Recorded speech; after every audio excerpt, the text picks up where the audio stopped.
Just when we hoped for some reprieve, a chilling reminder sweeps through our communities.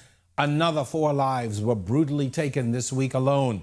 This is a stark testament to the relentless wave of violence that continues to grip our nation, leaving behind a trail of grief, unanswered questions, and a deep yearning for justice.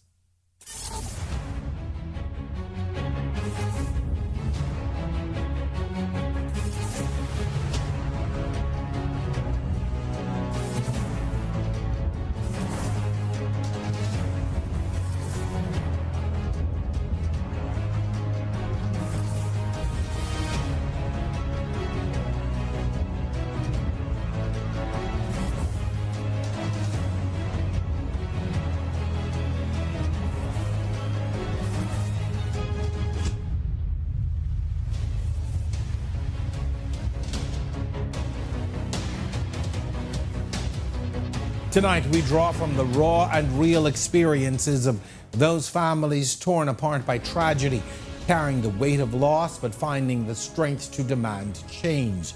In our quest for answers, we turn to the corridors of power. The nation is eager to hear and understand what plans are in place to combat this scourge in crime. How does the government intend to reclaim the safety of our streets, to restore the sense of security that every Bahamian deserves? The stakes have never been higher. As a community, we stand at a crossroads confronted with the choice between succumbing to fear or rallying together to forge a path forward, healing, and justice for all. This is On the Record. I'm your host, Jerome Sawyer. Stay tuned as we get started on the other side of this break.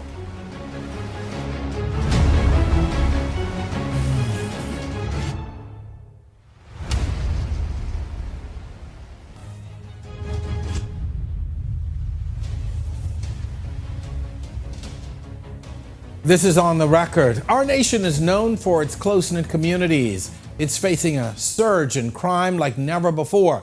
There was a time when crime, though present, followed an unspoken code. The elderly, women, children, some lines just weren't crossed. Sundays were sacred, a day of peace and reverence. Yet, the recent spate of violence shatters these old traditions, leaving us to grapple with a new and heart-wrenching reality. Families across our country are confronting a level of grief and loss that was once unimaginable. We dig into the personal stories behind the statistics, starting with a particularly poignant account. A father engulfed in sorrow, sharing with our own Italia Hall the devastating loss of his son, a tragedy that nearly claimed his granddaughter as well. The son wasn't looking for trouble, just trying to take his daughter to church that Sunday morning. Let's take a look. I said, oh Lord, no. I said, no, Lord. No, not my son. No, Lord. No, no, no, no. I said, Michael, they killed Michael. I said, what? Oh, Lord, they killed Michael. That's the cry of Winston Woodside, a grieving father grappling with the devastating loss of his son, Michael Woodside. The father of 6 was gunned down early Sunday morning. The 35-year-old, who was known by those close to him as Mikey, was shot and killed by 2 men driving a small silver car early Sunday morning, just as he was leaving home to carry his 16-year-old daughter to church. His grief-stricken father recalls the dreadful events of that morning. I was laying down in that same chair right there. I was laying down and I heard the shots. And gunshots around here is a normal thing. When there's no gunshot, there's no angry standing. I look out to see.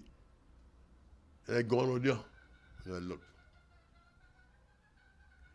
I didn't know what's happening until the neighbors started hollering. According to his father, Michael worked on a boat tour excursion and was a hardworking man who didn't bother anyone. Not naive to the fact that his son might have gotten himself into trouble, Woodside says his son shouldn't have died the way he did. People will say, oh, boy, I'm talking, his son is just But all the neighbors around here can tell you, my son don't keep company. My son don't keep company, you always waking. And I shake my head, and I say, yeah, boy, you take after me. But guess what? He is not perfect. Nobody's perfect. Also caught in the crossfire was his 16-year-old granddaughter. She was grazed by a bullet, but has since been released from hospital and is being looked after by her mother. A teary-eyed Woodside had this message for his son's killers. My son, I can't forgive you, but I ain't gonna lie to you. But I hope that you change your lifestyle. I hope if you get paid for killing my son, that you will spend that money, but it'll hurt you, it'll burn you right up. That you'll have sleepless night, like me. Heartbreaking indeed. The pain of losing a loved one to such senseless violence is a wound that never really truly heals. Continuing our exploration into the human cost of this surge in crime, we now hear from an uncle. He sits down with our Bethany McDermott to express his profound disappointment and sorrow after the loss of his nephew, a teenage nephew, a young life cut tragically short. Here's a look. Monday night's double homicide, killing 16-year-old Andrew Newry Jr. and according to his uncle Wentworth Newry, all he heard was the gunshots while he was taking a shower. He says his nephew was brought into the kitchen where he died. That ain't good at all. That ain't good at all. I heard people talk about it, when things happen. People talk about it, but you never witness it until when it happened to you. Like people say, when it hit home, that's what it was. Police alerted us to the double shooting minutes before 7 p.m. on Monday. Inspector Cesarine White shared these details on the scene. When the officers responded, they observed two males who had sustained injuries. EMS was summoned to the scene. They determined that both males had no signs of life. Now, Newry, along with his friend, was inside here when they were approached by that gunman, his uncle telling us while he had his challenges, he was always mannerly. But he wasn't a troublesome fellow. He wasn't bad at all. Very mannerly. He had a little challenge. But, he would clean the house, wash the windows, do all the blinds. He would do all that. Police were unable to give the approximate ages of the victim and could not say if any of the men were known to police. His uncle says just days before his life was tragically cut short, he made this commitment. And he tell his daddy, he said, Daddy, at the end of this month, I'm going to change my life. You're going to see a difference in me. The grieving uncle recounts the last conversation the teen had with his father shortly before he lost his life. He asked his father, he said, Daddy, what are we going to eat today? So his daddy told him, say, I have some fish seasoned up. And then his daddy say he go into the shop to go buy some other stuff to cook with the fish. Time as he come back, he met his son lying down on the floor. Reporting for Our News, I'm Bethany McDermott. These stories remind us of the urgent need for solutions, for healing, and for a return to peace. As we continue tonight's discussion, let's keep in mind the faces and the voices of those we've just heard from and consider what can be done to prevent more families from enduring such unbearable loss. On the other side of this break, we speak to someone who is far too familiar with the grief families experience. Stay with us. You're watching On the Record.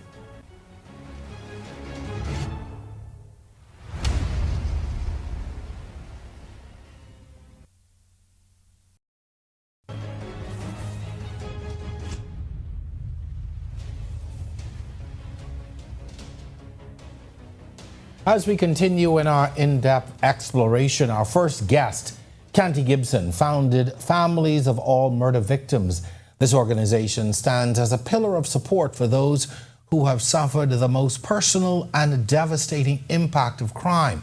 Through her own experience of loss, Khandi transformed her grief into action, creating foam to offer the kind of support and understanding she found lacking during her own darkest hours.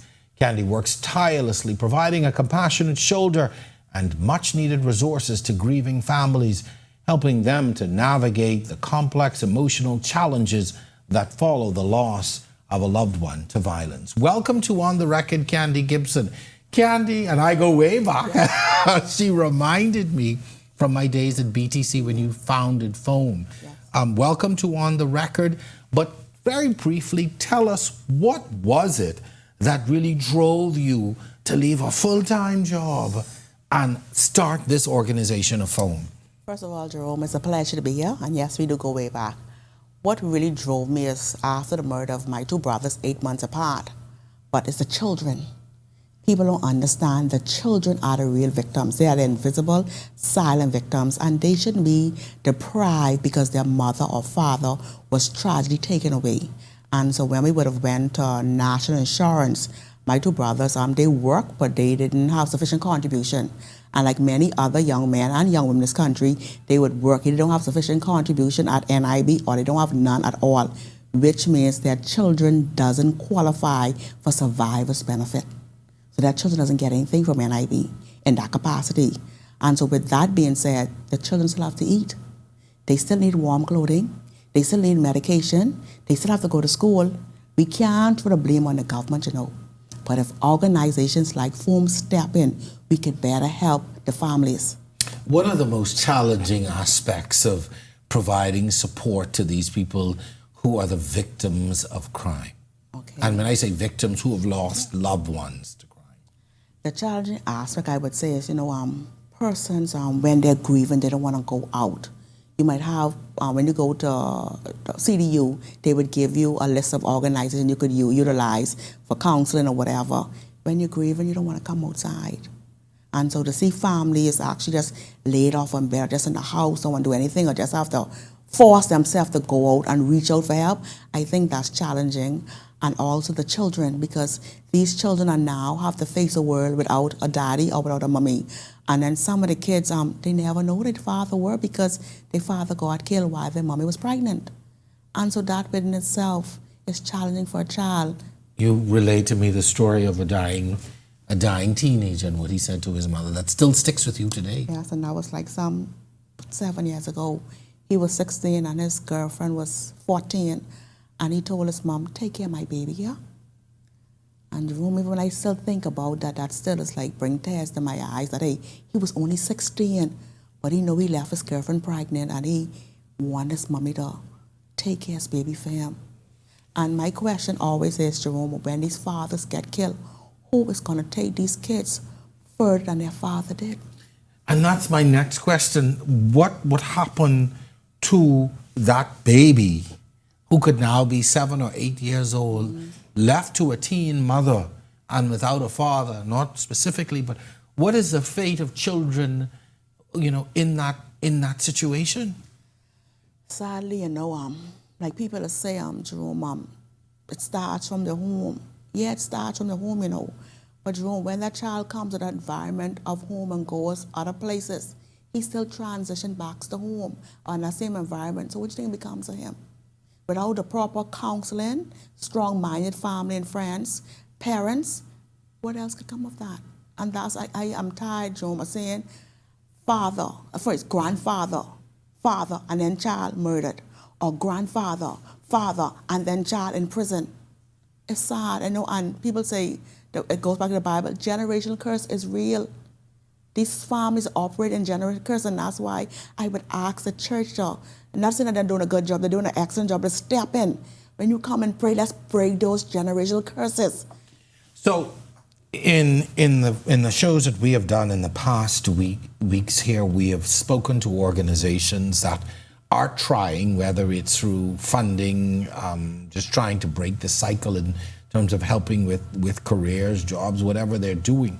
But when you get into those spaces now and you start to talk to those families, do you see firsthand the cycle that has brought this criminal activity and wrought this criminal activity upon the family and the community? You see the cycle? Yes, I do, and Jerome, it's so sad. We quick to holler out rehabilitation. But how do you rehabilitate somebody when you didn't try help before it even got to you to even try to rehabilitate a person? Mm-hmm. Like I see with the coconut water boys, them during the previous administration when we got locked down, the way that administration did those coconut water boys, them, that's something I can never forget.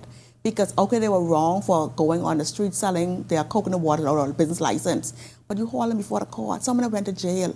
And thank God I ain't lie, because at that time with the Prime Minister, as he say A, Form said B. When it came to Coconut Water Boys, we advocated for those records to be expunged.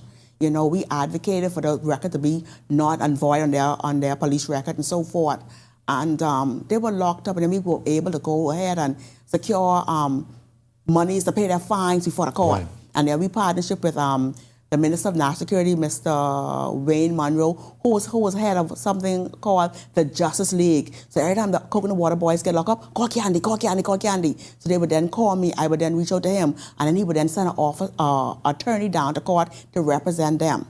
So how do someone trying to make an honest living, even though what they're doing is wrong because they don't have a license, why we can't just work with them? Hey, young man, do you have a license to be here? Did you get permission to be here?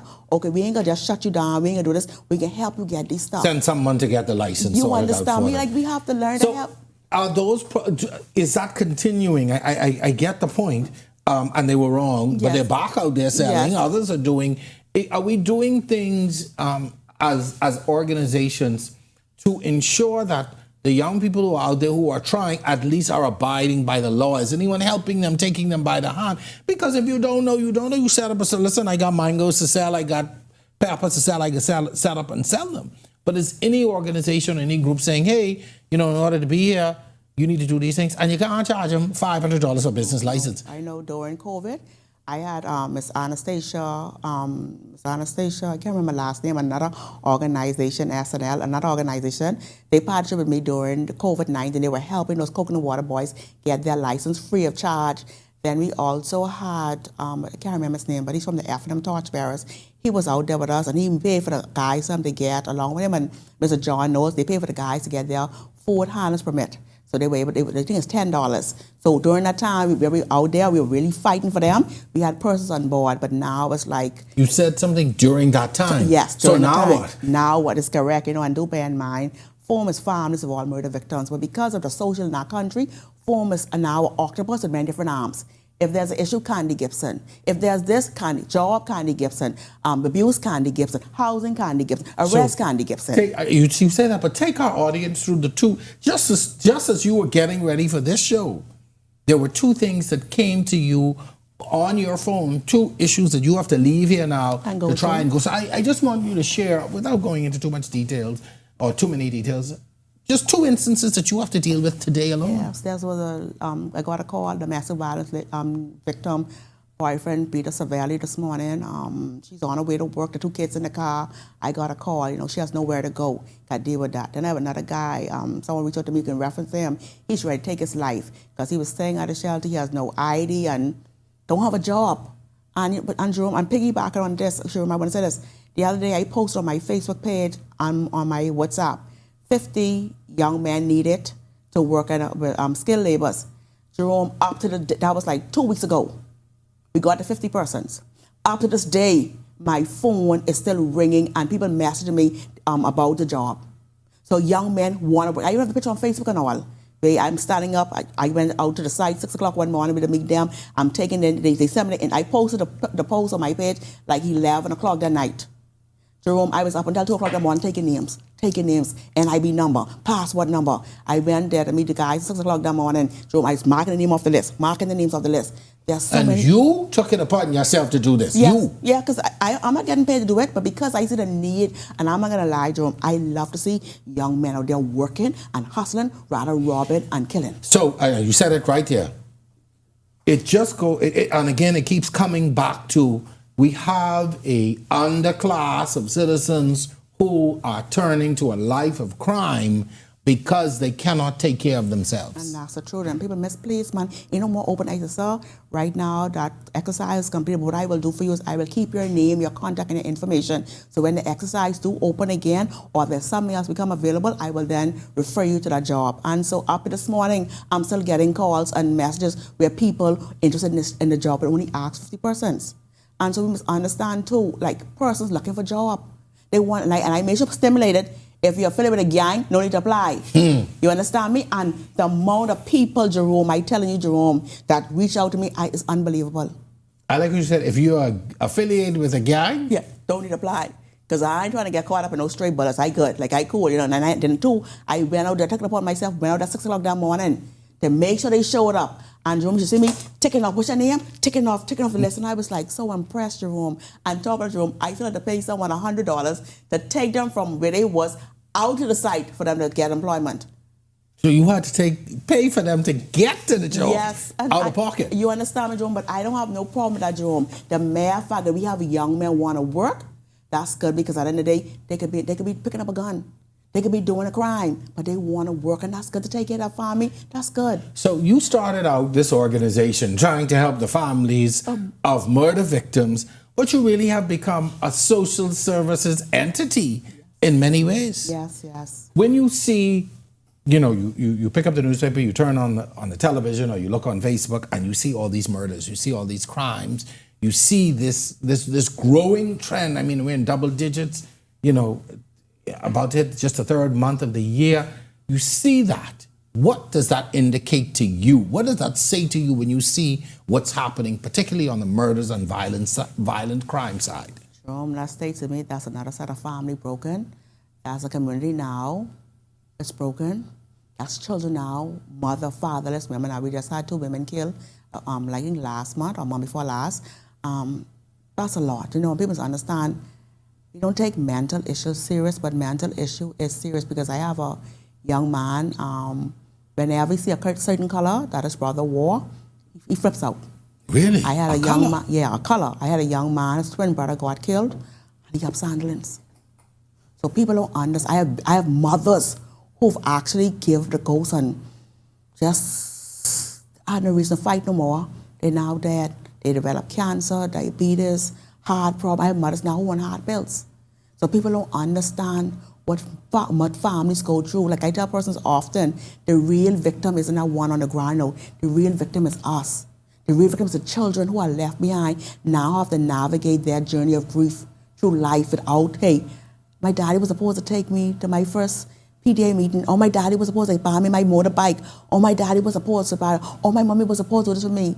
They now don't have. And I have persons who father killed their mother, or mother killed their father. Jeez. And so the daddy's in Fox Hill, or the mother's in Fox Hill, the children are out here, and so it's a whole different type murder situation I'm faced with, And so, Jerome, I want to say this. Being a murder victim, a family is not easy. And especially nowadays, when you see like the accused families don't have no remorse. It's like you could go in the shop, you don't even know the accused got bail, they riding past you, they throwing jazz, and so it's that's happening. And it's happening, and so Jerome, it's hard being it's not easy. It is not easy, I had my share too, where I was even threatened by the guy who would have killed my brother, and I was threatened in court. And say what? I was threatened in court, the guys, I say, what a second, why he killed my brother? They was friends. Oh, you won't be next, look, you won't be the next murder victim. And this happened in court, no 12. And I was like, and he went the case and everything. And so it's just, Jerome, it's not easy, And so that's why I understand too, when persons lost a loved one, how they stay away from the camera, they stay in the little hole, because it's just a lot, Jerome. It's a lot. Being a murder victim is not a lot. He asked if you want to be next. Yeah, if I want to be next. In an open court with the magistrate, with there's attorney there, with other attorneys, it's open court, other persons there too. And he won the case, and so it's just, Jerome, it's not easy being a murder victim, and it's not easy being an accused victim too, because I myself was arrested for something I had no knowledge of. And I want to say this too, like I was watching the news I think a year or two ago, when a senior officer said, the streets take their cue from the police. So once the police lock you up and your name is associated with someone murder, you now become a potential target. What? Yes, families and friends, they just looking for someone to blame, because they're hurting. And because they're hurting, and if your name get caught up, you could be the next victim. And it's sad. And that's where retaliation comes from. Families are grieving. Their only friends are grieving. Their only one. Fathers saying, why the police lock him up? Then why they lock up? Then if she had to do with it, that's all they can say about it. And they would pinch and put together a story. You yourself be wondering, that must be true way. That must have really gone for true. And now you doubting yourself. And so that's why my main position be like, I just want the police officer do diligence when they arrest someone and hold them before the court, or when even if you just spend time in the cell because their name connect to the murder, that tends to bring on issues between your family safety and your self-safety. You understand how people, and not into that, Jerome, people are now getting killed for who just they connect or affiliate to. Yeah, I know that for sure. You understand me, Jerome? And that's why I even tell a young man today, be careful who you associate yourself with, because you're now guilty. Careful of the company you keep. Yes, you're now guilty by affiliation or guilty by relation. You understand me? And I even tell young women, because I was in that place myself too, where you even got to be careful who you date now. Big time. You understand me? Because who you date could put your life in jeopardy or the jeopardy of your children. You understand me? And so, Jerome, it's just a lot. What do we need to do to begin to stop, slow down, and even reverse the cycle that we find ourselves in? I know it's a lot, as you have said, but if you could start to put your finger on a couple key things that we can do as a community to begin to stop this cycle and to reverse what's happening. First of all, Jerome, I would want to say this, Jerome. First of all, what we need to do is when we stop campaigning on, we have the answer for crime. Boom. Because no party has the answer for crime. Boom. Okay? That's I'm glad you said it. Yeah, that's the first thing we need to know. Second thing we need to do, Jerome, we need to now go into the environments, okay? Because we can say we have this club, boys club, girls club, this intervention program. That sounds good, eh? Because they are the environment. But when they go back in the environment, they're going back into the same environment they came from. So that then possesses a challenge. So we need to not just carry them into an environment, taking away from the problem, but we ourselves, as being the mediators or the instructors, we have to now go into their homes to see what they're working with. Because when you check their backgrounds or what happened to these young men or what has happened, you'll see like, oh man, that person didn't stand a fighting chance. You know, and I think like before we do anything, there has to be parental classes. Old as I am, I still need parental classes. You understand me? Because at the end of the day, we need parental classes. We don't have it all. He who thinks he knows all knows nothing. You know, we have the mother being spiteful because the daddy left her and gone with somebody else. We have the daddy spiteful because she left him and she gone with somebody. So therefore, he don't want to take care of the child. The children are now suffering. You understand me? Then we have the father and that's another thing too. I personally feel like when these young kids get hard before the court, I don't care which part their daddy is in Foxhill prison. If he is Marxon, Medium, West, East, North, or South, video call him, video conference him. You in Foxhill prison, you see where your son is? At 10 years old? Wow. See, these fathers get just bears down. Which we should be able to have sense to use contraceptive, but okay, we didn't use contraceptive. The children are already here. But you get to load us down with each other, and then you get to walk about your business like nothing ever happened. No, man, you could be responsible. If you got to be in Foxhill prison, you could be responsible. As you see where your child is now, he's before the court now, where you is. Let them have reality check. But no, we put them in prison. They up there. They ain't have no check-in then, so they can have check-in. No, we have to make these men responsible. Even mothers. All of us have to be responsible. And I personally feel as mothers, if the guy is in the street now with children, why we can't let them have access to the children? A child needs both parents. You hold it over the man's head. Vice versa with the women, you know, we need both. Like I just said something the other day. Well, if you ask me, you need 4 parents. You need a mommy, because if the mommy and the daddy break up, you need step daddy and step mommy. If you ask me, because that's like 4. Or choose wise godparents. You understand? Because and that's why it calls. It takes a village to raise a child. We need that village. Like I ain't like Jerome. I'm very. I started on a 10 when I drive, and I saw one boy punch this boy. And I put my gun on. I said, what happened? You going crazy this morning? And I said, what did you so? No, I said, excuse me. If you put your hand on him like this in the road, what you expect for society to do to him? Kill him? I said, no. You don't ever do that. If that's what you see coming home, you don't ever put your hand on your little brother like that. So I said, now. This is brother? This is brother. Punching up. Because he let something drop. And I said, excuse me now. You must say sorry to him. He said sorry. I said, you must say sorry to him. And he said sorry. I said, y'all can live as one man. Y'all as one. I know we're running out of time, so I've got to ask you. I know funding is a major issue. Yes. Big issue, Jerome. Challenges, and how can people help? I know that sometimes you're operating with the bare minimum. Jerome, we need funding. Any amount can do. Jerome, because little is much. With God in it, in the Bible say, knowing a brother sister need, and you shall be a bowels of compassion. How dwelleth the love of God in you? And we could say we're a Christian nation. But be a Christian nation, let's help our brothers. You operate out of pocket and what people give you? Yes. And what all you need? First of all, we need funding. Now, our good, decent Prime Minister, we thank you, we appreciate you, because you have given us 2 consecutive years of having January 23rd as families of all murder victims day, so we appreciate them for that. But we need funding. We need funding. We need clothing, no one use clothing. We need groceries, because these brothers getting killed, they're leaving not child, they're leaving children. And when you can pack one bag for one child, you now have to pack 5 and 6, you now have to pack for 6 children. You understand? That's 2 bags, because these brothers, they're having children with different baby mamas. So, funding, food, yes, clothing. What yes. about counseling? Yes, we need counseling. We need counseling on board. If anybody have a van, they want to donate a form, because we want to have mobile counseling where we take counseling in the community to the families. We want to do something like that. Do bear in mind now, because of the children, so much children that we seeing pass our office in the morning, going to Cleveland Enos, we have adopted Cleveland Enos primary school. So we provide free breakfast every last Friday of the month, because Cleveland Enos is not a part of the pilot program. So we provide free breakfast for those children every last Friday. Khandi, thank you so much for coming on. People can find you on Facebook. 424-8953 is my cell. 603-4141 is the office We're number. also going to post the information on the Record Facebook page. Or they can find you. I know you easy to find on Facebook. Khandi, and everybody got your number, it seems. Yes.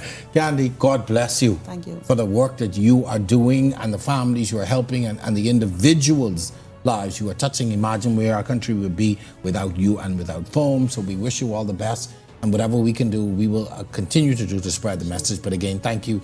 Continue to do well. Appreciate you, sir. All right, stay with us. We are into the thick of things. When we come back, we're going to look at what the government plans to do to combat crime. We'll be back right after this.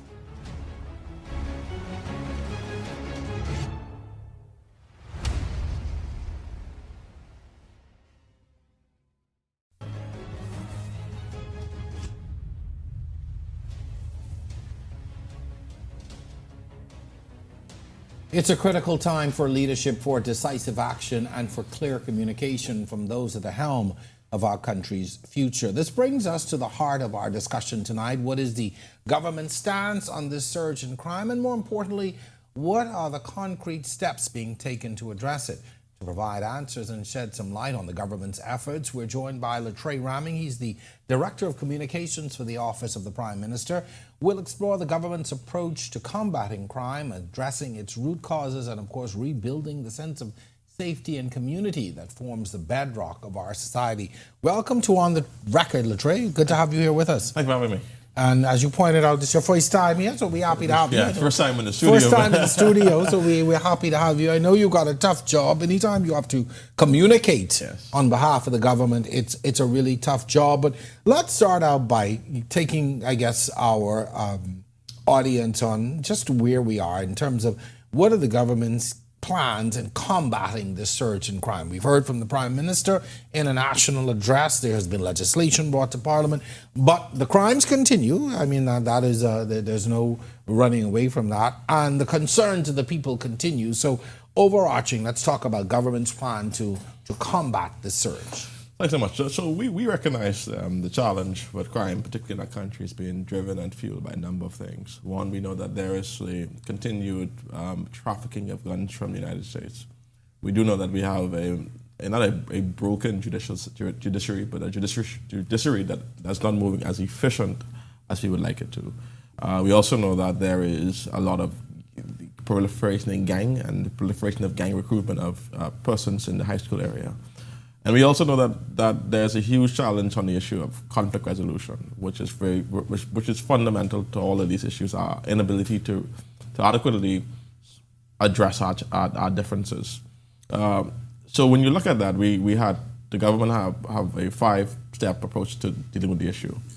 One, start with the issue of prevention, policing, prosecution, punishment, rehabilitation. It's the view of the Prime Minister that we focus a lot on the policing aspect of things and the punishment aspect of things. Very rare we focus on preventing the crime and the issue of rehabilitation, ensuring that the offender doesn't reoffend once they've been convicted for a crime. So the government determined to fight the issue on a number of approaches. One, particularly on how do we prevent crime from happening in the first instance? And that's really done with more social intervention, more programs for urban renewal, making sure that we get to the root of our community, policing building stronger communities, understanding the intelligence in these areas. The second thing, which is a much more comprehensive and short-term approach, which is the government's policing plan. So the policing plan is designed on two fundamental principles: clear, hold, and build. So the clear, hold, and build approach is a tested policing strategy that's been used in a number of countries. Clear essentially means that the government gave the Bahamas Police Force the resources they need to clear an area of all gang activities. So they go in very aggressively, identify and understand what is the root challenges in those areas. The whole strategy is to ensure that there's sufficient police present to guarantee that those gang elements do not return in those areas. And the last part of the strategy, which is the build component, ensures that we have urban renewal, going into communities, creating safer environments, repairing homes, giving young people the opportunities for an alternative way of life. The policing component will also be compounded with the introduction of AI technology. So we do have CCTV, but our CCTV is very limited in its scope. What we're adding is an expansion to our partnership with SSI, the introduction with AI technology. So this would give the Royal Bahamas Police Force an improved length in the coverage of the entire New Providence. So they're going to be able to see more areas. With that AI technology, they'll be able to see a person's license plate, the color you're wearing, who was wearing this color shirt in this area for the last particular time, where that license plate went the day before, the day after, and the pattern of a particular person. So they're going to have a much more stronger approach. Some persons may consider it to be invasive, but it's absolutely necessary for the national security, and you're in a public space. Yeah, and I think the use of that technology is really what is needed if we're going to be effectively policing. And aggressive in our approach as well. We have saturation patrol, which has been something that has been introduced by the government last year. Mm-hmm. The part that we know is we know that the police have no difficulty in solving crimes. They have a very high solvency rate. Mm-hmm. We know they have a high ability to identify the persons committing the crime. The challenge we have is the judiciary, the issue of bail. So we pass amendments to the Bail Act, and so that if you break your bail, there's no paying fine. You go straight to prison. We are cooperating with the Chief Justice to ensure that the judges understand the environment and the circumstances and the concerns of Bahamians. They don't want a system where you have persons who are abusing bail and ending up back in the community. Cases aren't moving fast enough. We know that there are defense lawyers who are taking advantage of exploiting the judiciary. And so most definitely. And then so the PM's message last week was, the judges, you have to take control of your courtroom. You can't have defense counsels coming in intentionally manipulating the court system to ensure that their client is delayed, that allows them to end up back on the street. And I'll just take a pin there for a minute, Latrae. These are the things that we see every day, you know. We know that these things exist and they've been going on. The public has been crying for a long time about addressing the backlog and these delays. And you could see even, you know, from where we sit sometimes, these are things done intentionally to the benefit of the defense lawyers. But anyway, I'm happy to hear about those things. And I think for me and many others, that's sort of the end game for crime. What we've been able to unpack and a lot of the things that our guests have talked about here in the past few weeks as we have explored this entire issue of crime, and not just in the arrest side and even at that level of prevention, but a lot of the criminal activity that we are noticing and that people are talking about is relayed directly or is directly connected to the economic situation that a lot of people find themselves in, the level of poverty, the unemployment, the lack of education, things that are really fundamental or are the fundamental causes, because crime has become a way of life for a lot of people.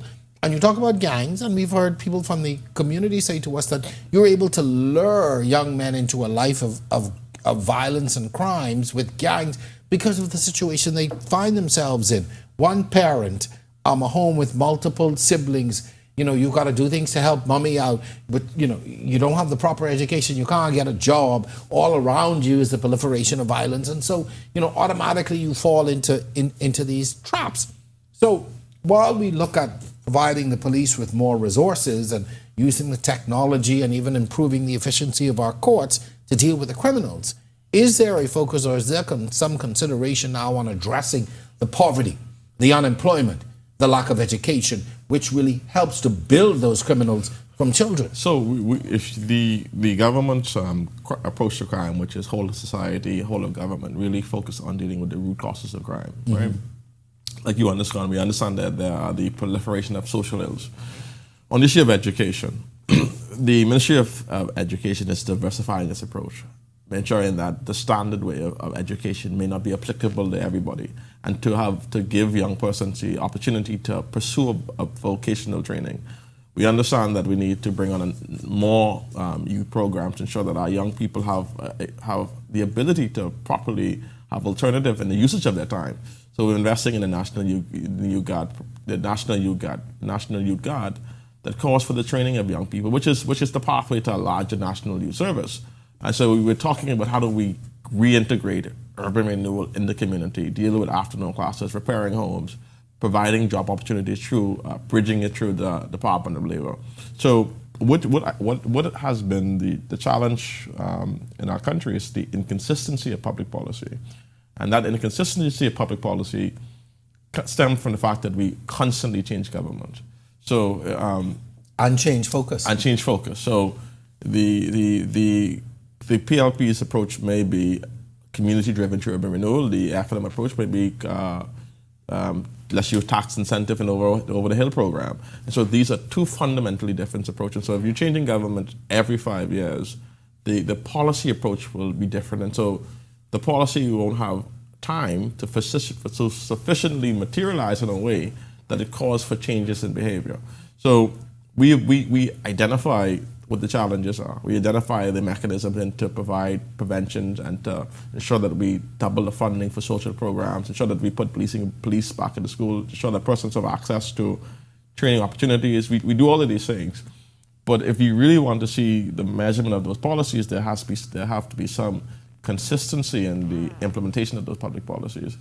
So what about engaging civil society and engaging those organizations that will exist and continue beyond the electorate, deciding to change governments, or will exist and operate beyond a change in policy? Because when you look at a lot of these NGOs, a lot of these organizations, it really comes down to funding, because the work of the Red Cross carries on, the work of FOAM carries on, who was just here, Hands for Hunger, these intervention groups, they carry on. Regardless of who is in office. But if they aren't receiving the support, then to me, you're always at ground zero once there's a change in government. What I'm happy to say and report to your guests and to your viewers is that the government has, in the last two budget cycles, have provided funding for and increased the funding to civic organizations. So for the first time, the Great Commission is receiving $100,000 annually. The Singing Bishop and his program is receiving $75,000 annually. We've increased the amount of the Bahamas Crisis Center. So we've acknowledged that the need for more funding. And I'm sure they'll tell you that there's a need for much greater funding given the demand on their organizations. I think the challenge we have, and this is why our approach is a collective response. A lot of what exists today operate in silos. So there's no joining up of policies and programs, and there's duplications of policies and programs. So what the Prime Minister sought to do is he's created across the government crime task force that have the Ministry of Education, Minister of Youth, Sports and Culture, the Minister of the Bahamas Police Force, Bahamas Defense Force, and the Minister of National Security. Because his concern is that, okay, you have duplications of process, you have different departments doing different things, and no one is speaking to each other and addressing a common problem we want to solve. And so we're trying to tie it up in government. We're pivoting to the community, and you see the Prime Minister doing a number of community visits to determine. That's right, he was in Fox Hill this week. And so that is really geared towards our ability to partner with the community and to understand what are the concerns. So in speaking the forum, listen, it's good that you give us a day to recognize and to mourn and to heal and to cry, but we have a much greater demand, which is funding. So these are the kinds of conversation we will most certainly have going into the next fiscal period to ensure that programs like FOAM get the kind of resources, who have been tested, who have a record of their work, who have been tested and get the kind of So support these they need. organizations can look forward to even more funding. Well, I would say these organizations will look forward to continued support. Now, I mean, now as the Prime Minister was here, as the Minister of Finance, he will certainly I have to will ask. be able to tell you. But what I will say is that we recognize their work, and that's my support question. Bahamas. Is there a serious recognition that, or is there recognition that it cannot be just the approach on policing and technology, but we have to look now at really, looking at the communities and how we begin to fix what is happening within our communities. And, we're at the point of mid-year budget presentation, which, I want to talk a little bit about while you are here. I know we're here to talk about crime, but, you represent government. And so, with the mid-year budget presentation now in front of us, there is a lot being said about government resources and where government is putting money and how money is being spent. Something that surfaced just this morning, $100,000 on by-election travel. Earlier today, a story caught our eye that was published in a local daily, revealing that the government has spent $100,000 on travel to West Grand Bahama and Bimini, apparently for by-election. That's what the story is intonating, for campaign purposes. This significant expenditure particularly is challenging for a lot of people to really, I guess, process, given the economic times some of our people find themselves in. Naturally, of course, raising eyebrows, prompting some questions from the public and media alike. There was a response, of course, from the Office of the Prime Minister this morning. And I do want to just hit pause for a moment. Thank you for quickly responding. Right. One thing I can say, you all really respond. Now, how that's digested and taken, people will dissect it, but you respond, and we appreciate that. So the statement clarifying the situation, providing detailed justification for expenditure, criticizing the local media, the paper, accusing them of stirring up what is termed controversy rather than damping down concerns. The rebuttal, of course, then even fueled more debate as members of the media in a particular group this morning called it, and I quote, disrespectful and emotionally charged. So help us, and what the public doesn't understand is we go at the government, we go at BIS, we go at these folks sometimes in those groups when things are put in there that are challenged. And, to my media colleagues, go ahead, challenge. But help us to put into context this $100,000, which on the surface looks like was used to pay for campaign-related travel for the Western Bimini by-election. So first of all, the government last year would have passed a Public Finance Management Act, which requires the government by law in its budget document to disclose reallocation of fundings in a particular line item, right? And so in the recent mid-year budget, you would have seen two payments on the 29th of November, and I believe on the December 1st, pertaining to the purpose of travel to the family islands, right? Would we have said in response to the particular journalist who asked the media inquiry that the Prime Minister's capacity as Prime Minister to travel to both Grand Bahama and Bimini on official government business? He went for the opening of a government complex. He went for the expansion of the Grand Bahama shipyard. He went for the signing of a heads of agreement with Ocean Key. He went for a new agreement of roads in Bimini. He went for a new agreement with the airport in Bimini as well. So there's a number of things that the Prime Minister went to that pertains to official government business. The argument that the press statement, or the question the press statement asked was, should the Prime Minister, who traveled on official government business, and for the purpose of government business, then return to Nassau that same night and switch into a plane paid for by the Progressive Party? And I thought that sort of rhetorical question was an offense to some persons in the media. But it really just begged the question that the Prime Minister is Prime Minister. He carries both hats as the Prime Minister and leader of the Progressive Party. I want to assure the public that at no time did the government of the Bahamas use taxpayers' dollars in a by-election to fund the PLP's campaign or any political activities related to the campaign. That if the Prime Minister travels to the family island on government purposes and he attends a political event, i.e. meeting with campaign persons, by having a luncheon with campaign purpose, that those funds are paid for by the party. In some instances, the Prime Minister uses his own money, to deal with these matters. And that's just a clear separation. But do you see, or do you accept that given the timing of these events in Grand Bahama and in Bimini and the Prime Minister's attendance to political events, given that the two almost overlapped, do you accept the criticism and how it could appear, even the appearance that he's down there for one thing, but ends up at a campaign event or a campaign rally? Do you accept, though, that even the apparent, what that looks like? I always just say that in the absence of contacts and facts, everything is questionable. And I think that's why it is our job to ensure that we give the Bahamian people the facts and the circumstances in these situations. Do you accept, though, that it could have been ill-timed as well? I mean, the time of the Prime Minister is the most precious resource for us as an office, right? And so if the Prime Minister is traveling somewhere, we will make the argument that he will be there. Our strongest advice is to make the appropriate usage of his time because he's Prime Minister.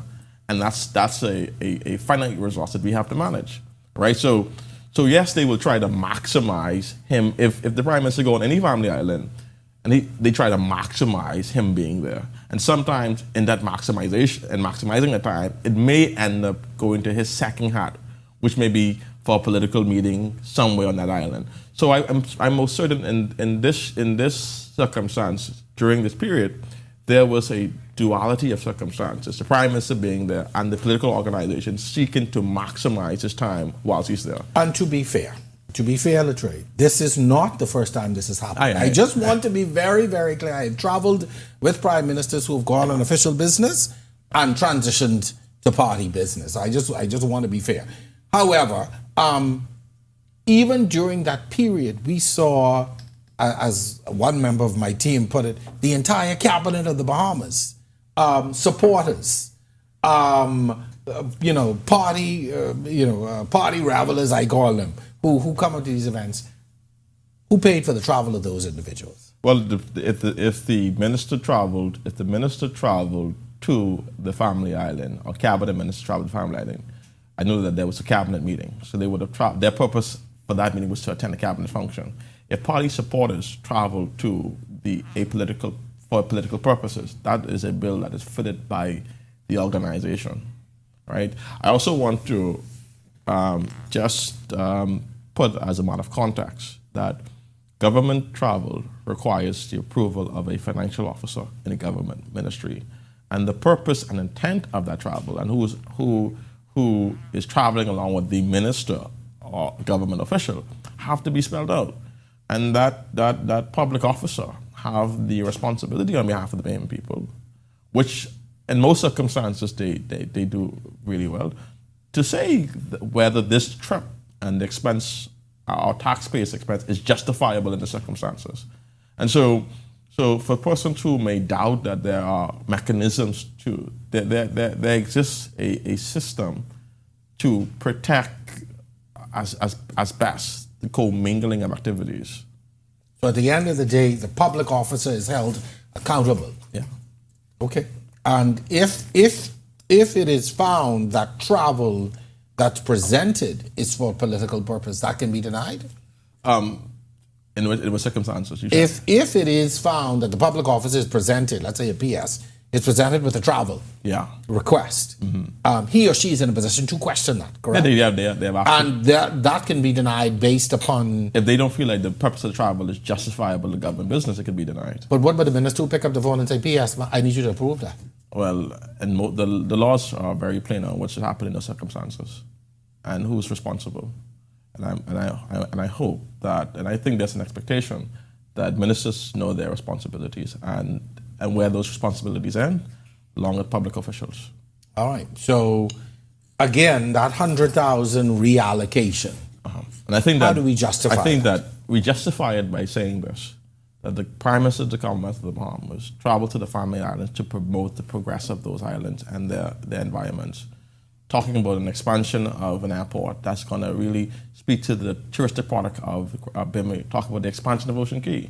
Talk about a new government complex that's going to be happening in Ireland. Talk about roads in Bimini. So you can look at 100K of the Prime Minister travel during a period of time and look at and match that by the fact that he went to the expansion of a Grand Bahamas shipyard that's going to be to the tune of $500 million. And all of this is coincidence that it's happening as you're going to by-election? Is it just coincidence that he's going to do these things as we're going into by-election in that area? We have, this administration have a responsibility to drive results for the people of the Bahamas, for people in Bimini, for people in Grand Bahama, irregardless of the time of that calendar, during the time in office.